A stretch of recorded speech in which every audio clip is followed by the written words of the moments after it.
It might seem a far-fetched prediction, given they currently sit 6th in the Championship ahead of today's final game against visitors London Scottish and have been away from the top flight since 2011. However, the former Hurricanes coach, officially appointed last month, has spent the last 5 weeks undertaking a root and branch assessment of the club and is only encouraged by the potential he sees.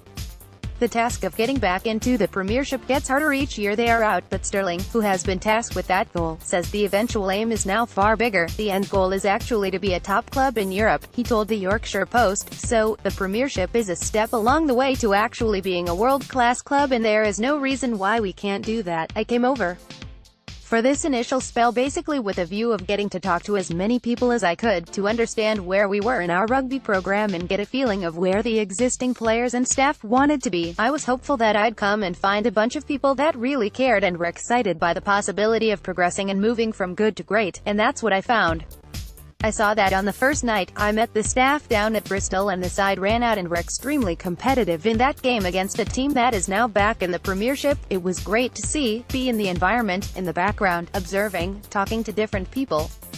It just excited me. There's a real buzz about the club at the moment that something's happening. I'm reluctant to just say, we're on our way to the Premiership, as that's further down the track, he said, but there is a bit of a vision and plan in place now on how we'll do that and there's been a total buy-in from people here. There has been a reduced playing budget this season, with the club admitting last year they were seeking fresh investment to fire their long-term promotion bid.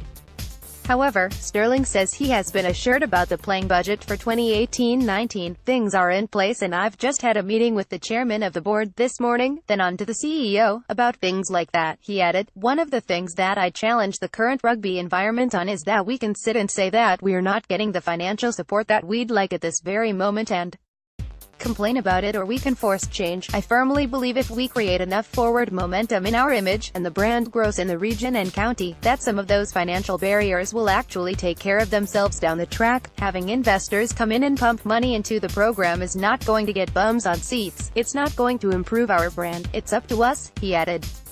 We hold the cards there and by us developing all aspects of our rugby program, community, academy, championship squad, or soon to be hopefully Premiership squad, if we can nail that then the financial stuff will take care of itself. Stirling was the Wellington-based Hurricanes high-performance general manager and, after 3 years with Cornish Pirates, also worked as the high-performance talent identification manager for New Zealand Rugby Union.